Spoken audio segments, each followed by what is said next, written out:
Where did we get up to here? We got up to, again, it's page 178 if you have it, Chovos Halevavos. Uvamdenu. He said, right? He said that the main thrust of our Bechina is to study the Adam. And the Adam, by studying the Adam,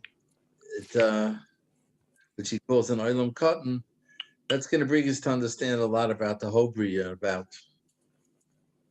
So that's what he's saying here. When we understand what we mentioned about Adam, we understand a lot of the secrets, mysteries of this world. Because the world and man are similar. And he's going to explain more about that. So Rav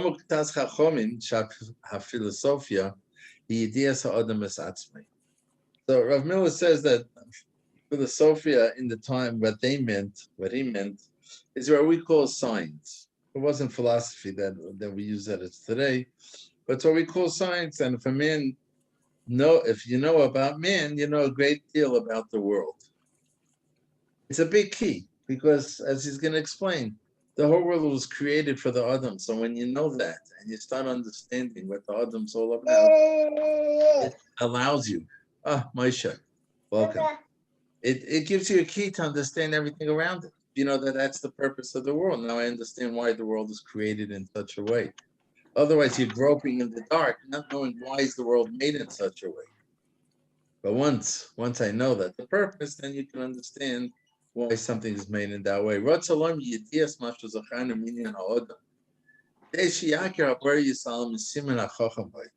And again, like he said, the idea is we should acquire the knowledge of what we mentioned above about the aspects of man in order to recognize the Creator from the signs of wisdom inherent in man.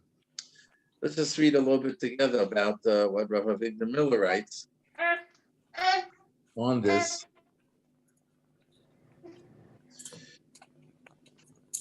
Okay, here we go.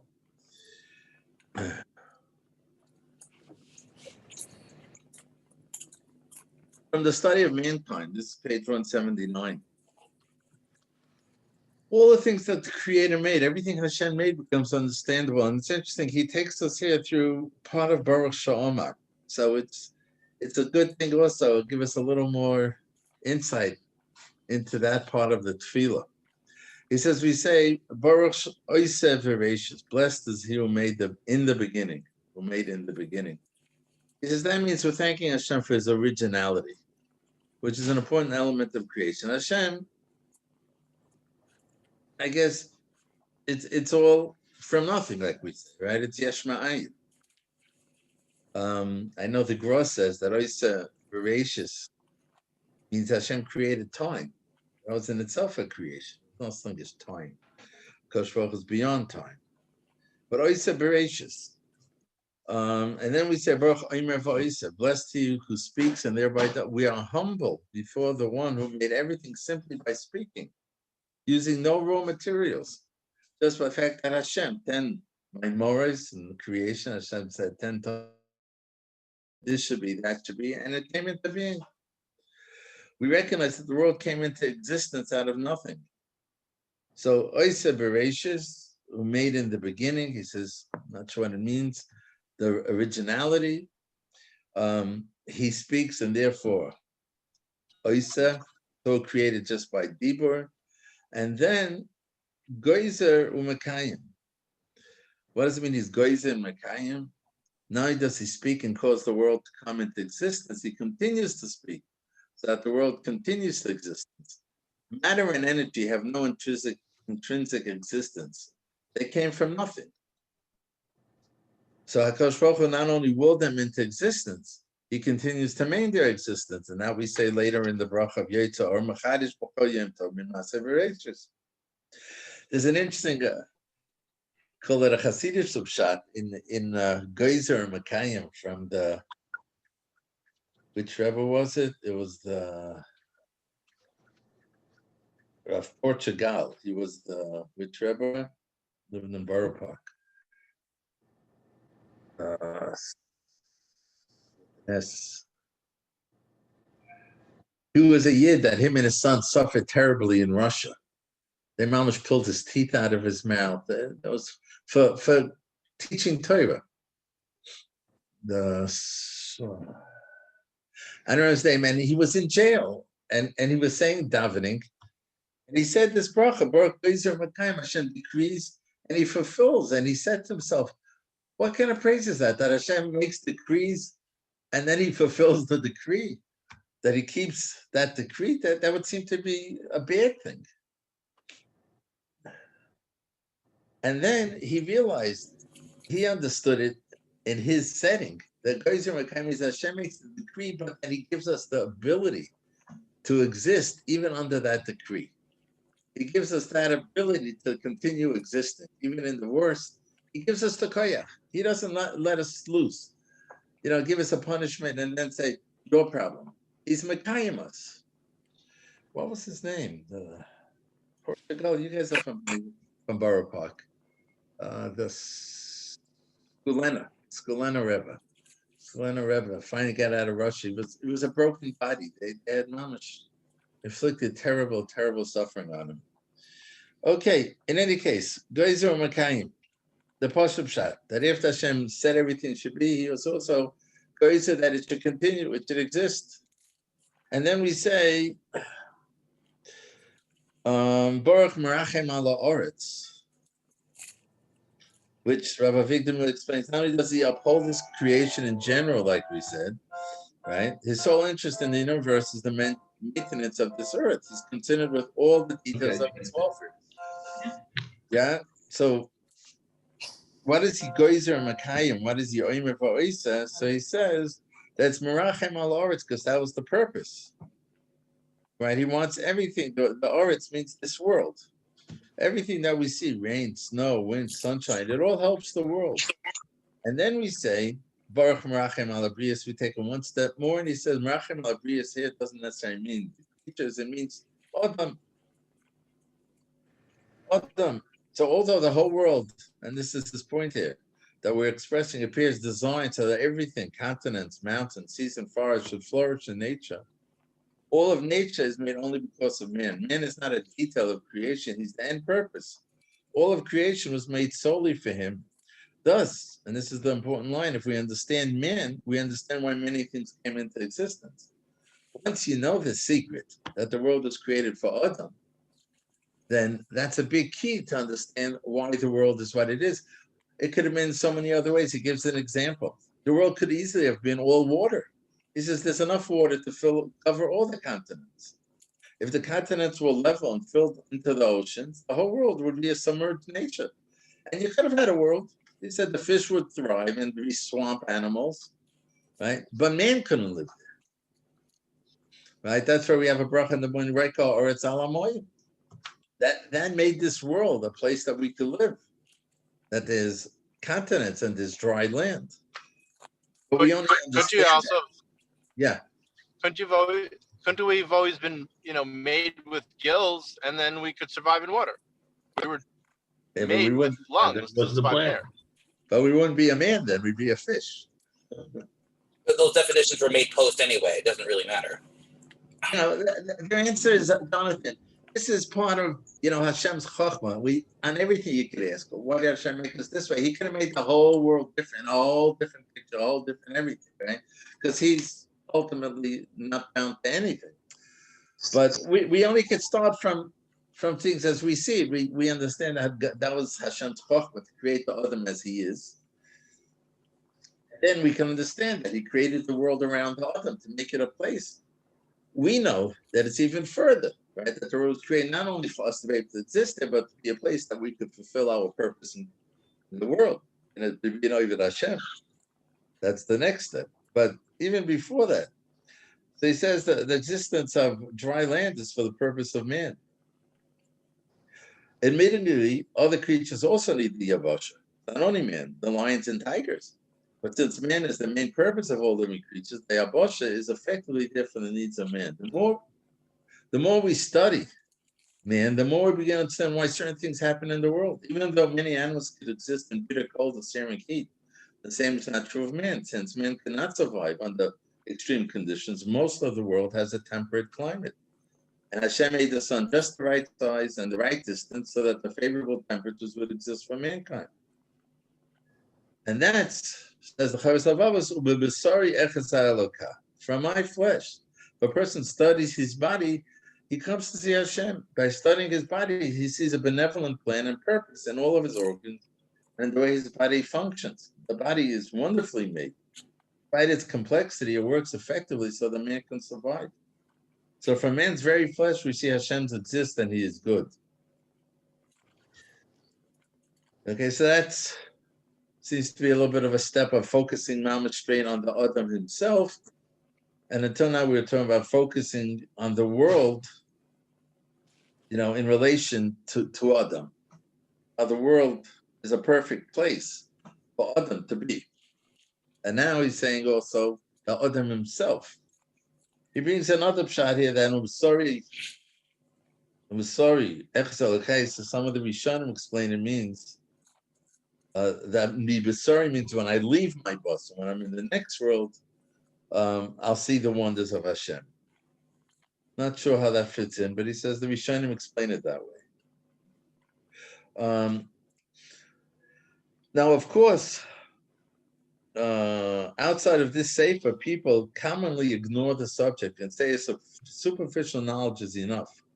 It's enough to know that it's all nefloyes Hashem. Everything's nefloyes Hashem. He says, but the Chovos Halevavos insist that we study it and spend more and more time on it in order to increase our appreciation for it.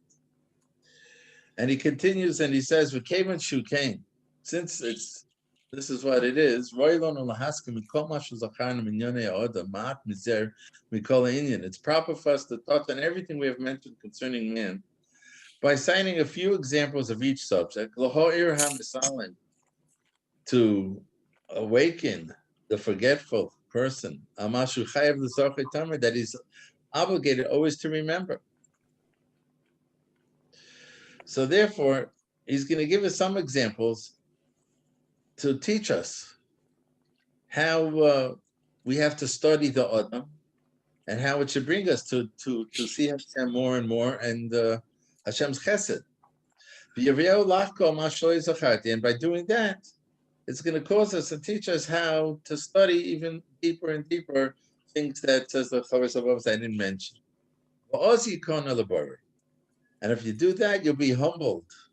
Because of the great kindness and goodness that Hashem bestowed on him.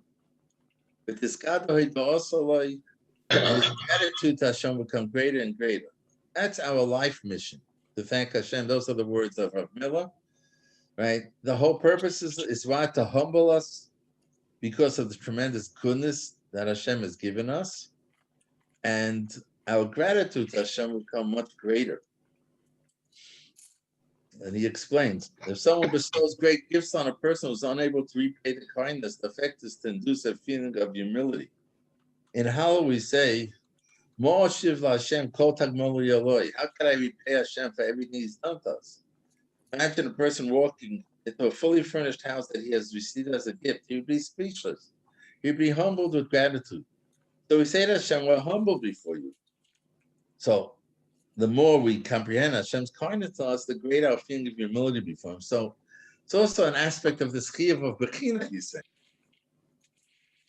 The more we study the Chesed Hashem, the more we have the tools, the more we're humbled to the tremendous grace. There are people who are busy their whole life, and it's a very sad existence, seeing what they don't have. So they're miserable. They don't have this, they don't have that. And if you, in all the self knowledge books, whatever the self-help books, right? You got to focus on the good, what you got. But there is so much to be thankful to Hashem, all the good that he does for us. And that's going to be what we're going to be doing now. That we're just overcome by gratitude for everything he's done for us. I always note that we say right before Shema, and in the bracha of Avarabba,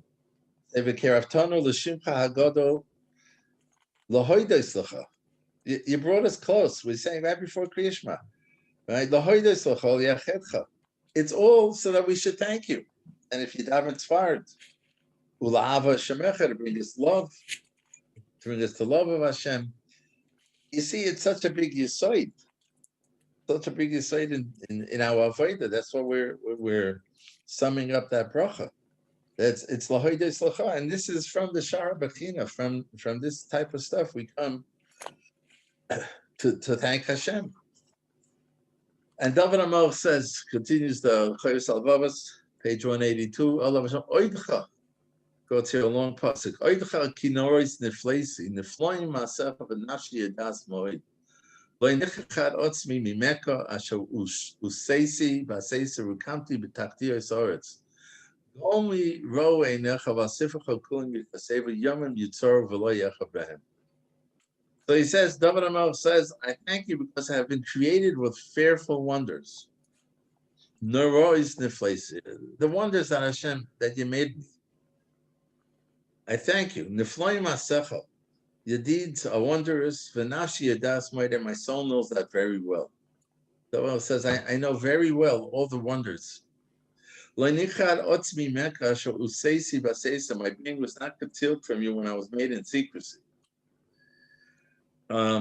He explains secrecy over here that maybe David Amor is referring to when he was in his mother's womb. That was the beginning of his creation. He says later on we're going to see it means even more. Rukamti b'tachlis haaretz, I was knit together in the depths of the earth. The beginning was in the soil. It goes on to speak of the crude embryonic form. Gol mi ro einecha, your eyes saw my unfinished shape. And everything, he says, David Amor summarizes by saying everything was planned before and it's all written down. What does it mean? And now he explains that the origin of human beings in the soil is the minerals in the soil, raw material from which vegetable life is produced. Plants are nothing more than soil transferred into vegetation. Plants in turn are transferred into food. The entire plant is not food, but the plant produces food. The food is then transferred into living flesh. Finally, the living flesh is transformed into human form. These steps are the complex elements of the process which Hashem observes and supervises. Every step, part of the grand plan, and was written beforehand in his book, in Hashem's book. And that suggested in the words that he continues, Yomim Yutzaru v'lo yecha behem. The days will be created, but to him there was one. Everything in a person's development is done accordingly to a schedule that Hashem has ordained. Each day of that schedule will be created by Hashem with the intent of including the events meant for it. And for each person, there is one day on which the entire plan for his future development in the womb is ordained. Another interpretation is that there's one day on which the person will emerge from the womb.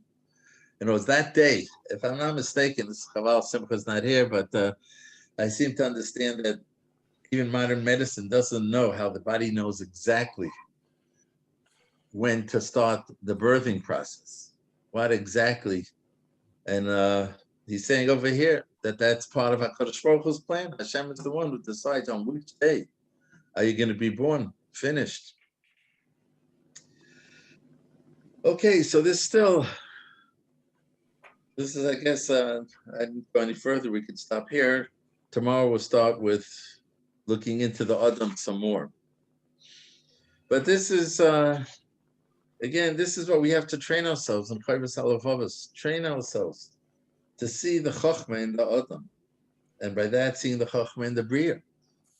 By that, bringing us to humility, to recognition of Hashem, and a feeling of thankfulness, all the chesed that he does to us. All right, Rabbi Isai. Thanks so much. Very good. So much. Okay. See you.